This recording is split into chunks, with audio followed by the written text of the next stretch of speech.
This message comes from Thumbtack. Avoiding your unfinished home projects because you're not sure where to start? Thumbtack knows homes so you don't have to. Don't know the difference between matte paint finish and satin? Or what that clunking sound from your dryer is? With Thumbtack, you don't have to be a home pro. You just have to hire one. You can hire top-rated pros, see price estimates, and read reviews all on the app. Download today. This is Planet Money from NPR. Hey, it's Mary Childs. It is the season of giving, as you may know. And in that spirit, here at Planet Money, we thought we could give you something you'd actually maybe really like. No, not cash. That is a good idea, though. We have picked our very favorite episodes that are normally just for Planet Money Plus supporters, and we're making those favorite episodes available for everyone this month. If you are a Planet Money Plus listener, you got a chance to hear today's episode a while back, and we are so grateful for your support. Steady, dependable contributions really matter in a world of public media, especially now. And if you are not a supporter and you're interested in hearing more episodes like this one, you can sign up at plus.npr.org, and you will also hear all of our regular episodes without sponsor messages.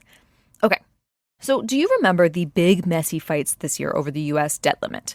The U.S. has hit its debt ceiling. Congress and the White House are in a standoff. The impasse could end in a federal default and economic disaster. Here is what Yesha Yadav, a professor at Vanderbilt University's law school, told me about it at the time. We look like idiots to the rest of the world. I mean, I think there's no other way to put it, that we are playing with our own national economy. Luckily, that will never happen again. I'm just kidding. The debt limit was suspended until 2025. So year after next, we might be watching the very same fight again. And for economists and market experts like Yesha Yadav, it's a hard fight to watch because it could compromise something hugely important to the economy: the safety and security of the U.S. Treasury market. Treasuries are U.S. government debt. They're called Treasuries because they come from the Treasury Department. Do you get it? When the U.S. government sells a treasury, it's saying, hey, you give me some money, I'll pay you back later, and I'll give you these little interest payments along the way to make it worth your while. So we have an asset that's supposed to be default-free, that the U.S. will always pay its debts on time. It's an asset you can trade super in and out of, which means you can turn it into cash whenever you want. And the U.S. uses the money to fund basically everything: the interstate, the post office, the different water sources that you use. We're using the money to essentially fund our daily lives. Treasuries, U.S. government debt, they make life as we know it possible. They also help fund our big, beautiful bailouts and our Federal Reserve lending programs. On top of all of that, treasuries are crucial to keeping the entire financial system functioning. They are a super powerful and important tool, but also the market for them may be more fragile than we know. In this episode, we are going to talk about why. This conversation is like many that we bring you in Planet Money Plus bonus episodes. It's the kind that we have with many really smart people all the time. Portions go into our regular episodes, but our supporters get to hear a much longer version. So here is my conversation with Yesha Yadav. Support for this podcast and for Planet Money Summer School comes from Capital One. With no fees or minimums on checking accounts, it's no wonder the Capital One bank guy is passionate about banking with Capital One. If he were here, he wouldn't just tell you about no fees or minimums. He'd also talk about how Capital One cafes are open 7 days a week to handle your banking needs. It's pretty much all he talks about, in a good way. What's in your wallet? Terms apply. See CapitalOne.com/bank. Capital One N.A., member FDIC. This message comes from Capella University. That spark you feel? That's your drive for more. Capella University's FlexPath learning format lets you earn your degree at your pace without putting life on pause. Learn more at capella.edu. Can you tell me what benefit we derive from having treasuries be so risk-free? We derive just this superstar ability to borrow. You know, this is a way in which we can reliably finance ourselves without looking to taxpayers to foot the bill. And it's also super helpful in situations where every other part of the financial architecture is falling apart. So because treasuries are risk-free, it means that people pile into them whenever there's a problem. And it means that we can borrow super cheaply when everything else is really expensive. And we saw that during COVID. We saw that during the financial crisis, where it was essentially free for the government to borrow. And that privilege is so powerful because it means we can finance ourselves that much cheaply out of disasters that the rest of the world faces a much more expensive job having to deal with. Okay. So treasury markets, you mentioned that these things are traded a lot. These things are traded a lot. The standard spiel that you will read on any New York Fed or any US Treasury document about the Treasury market is that it's the deepest and most liquid market in the world. That is a spiel. And that what that means is that when you buy a Treasury, when you lend money to the US government, you should be able to trade that claim super easily, super cheaply, and at very, very stable prices. And that means that no one is taking on a whole bunch of worry when they lend money to the US government. They know that if they need to liquidate it, if they need to turn it into cash, they can do that super easily. And because of how easy it is to get out of these things, how easy it is to trade in and out of treasuries, that makes them useful, right? Like they start to show up other places. Can you help me understand where treasuries show up that's not just their own market? It's an incredible question. So the entire financial system stability that we have today depends on US Treasuries. It is the most incredibly powerful asset that is the anchor for the global financial markets to stay in one piece, is the way to describe it, essentially. So regulators have felt that this is the perfect asset to make into the safest asset that financial firms can keep. And so since 2008, 2010, they have really doubled down on this assumption, and they have made essentially every regulated financial firm keep a whole buffer of treasuries within their coffers in order to maintain their own institutional stability. That's a key part of the post-crisis financial architecture.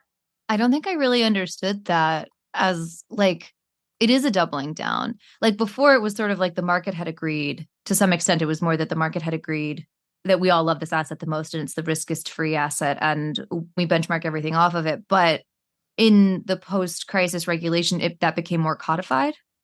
That became incredibly codified. So the Dodd-Frank Act, for example, has a number of provisions that speak to firms maintaining high-quality liquid assets. The best kind of HQLA, it's called, high-quality liquid asset, alongside cash is the Treasury. It's treated equivalent to cash, even though it's not equivalent, but it's treated equivalent to cash, which means that banks, hedge funds, mutual funds, you name it fund, has to keep a bunch of treasuries in order to comply with that regulation. And that's not all, essentially. What has also happened is in the case of the private agreements that financial firms make with each other. So, Mary, if you and I are financial firms and we are borrowing and lending to each other, we don't want to do a whole bunch of due diligence because we don't have the time. So we're like, you know what? I'll lend you that money and you give me treasuries as collateral, which means I don't have to do a whole bunch of investigation on you. I don't have to spend a ton of time looking at your FICO score and whatnot. I'll just know that I have the treasuries as collateral. I can sell them and I'll be A-okay in the event that you default. So treasuries as collateral have become a key part of how private interactions within the financial markets are conducted and how private parties keep themselves safe in credit relationships. Now, there's one market in particular that's very, very, very powerful at doing this, and it's called the market for repurchase contracts, or the repo market. And that's a lifeline for financial firms where they are lending to each other on a very short-term basis. It's how they live every single day. And this market is not regulated in a very prescriptive way. It's regulated through the fact of having collateralization. And that's dependent on the US Treasury being default-free and being highly liquid. Okay, so how many trillions of dollars are we talking in the repurchase market?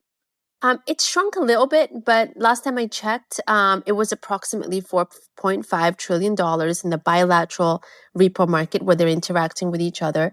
You know, different components vary in how much they use treasuries, but approximately it's around 67 to 70% of all transactions in this market are collateralized through treasuries.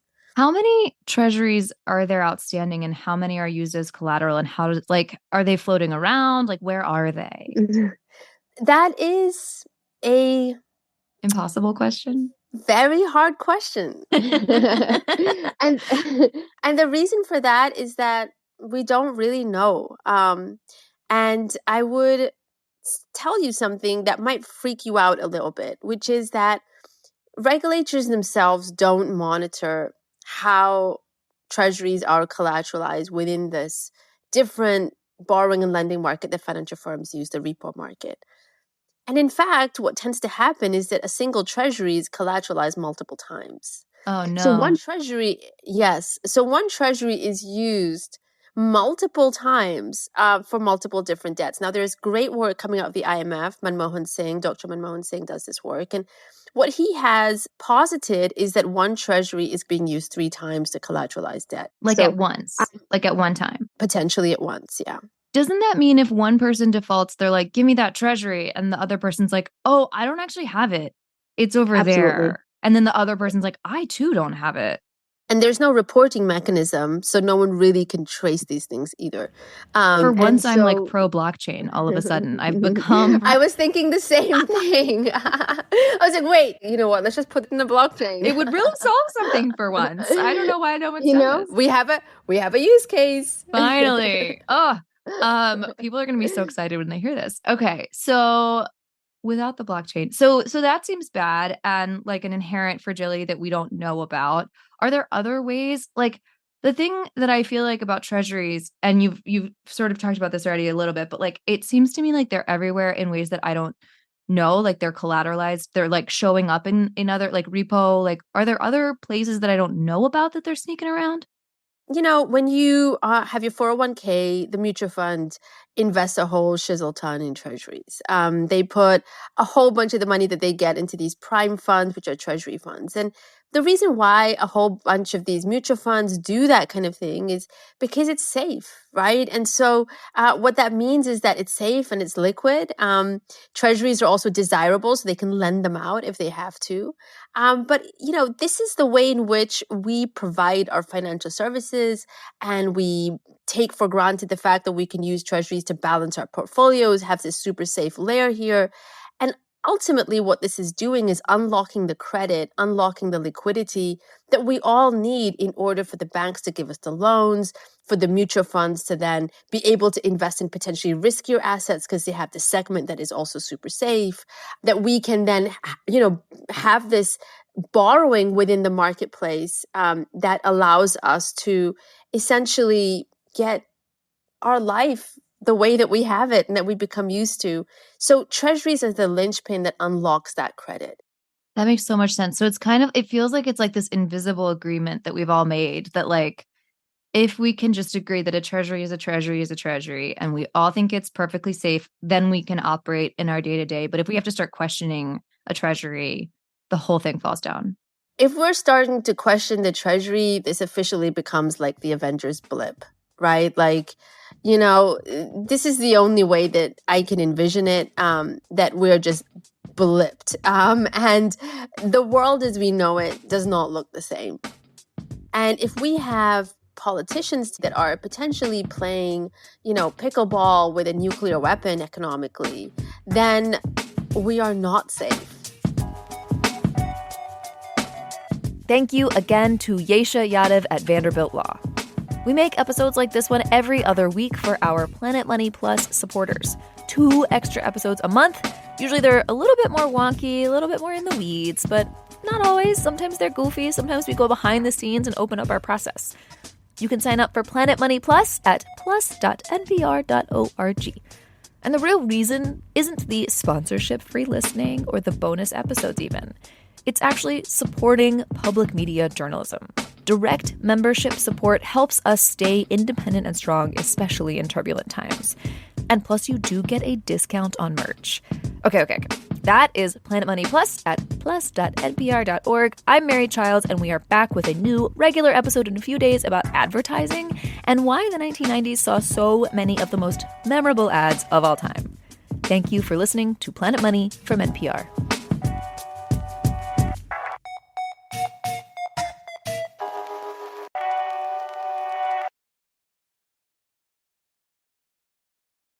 This week on Newsmakers, the far-right pastor with growing influence in the Republican Party and the administration. What I would do right now is outlaw abortion, overturn Obergefell. Those are the fish that I would want to fry now.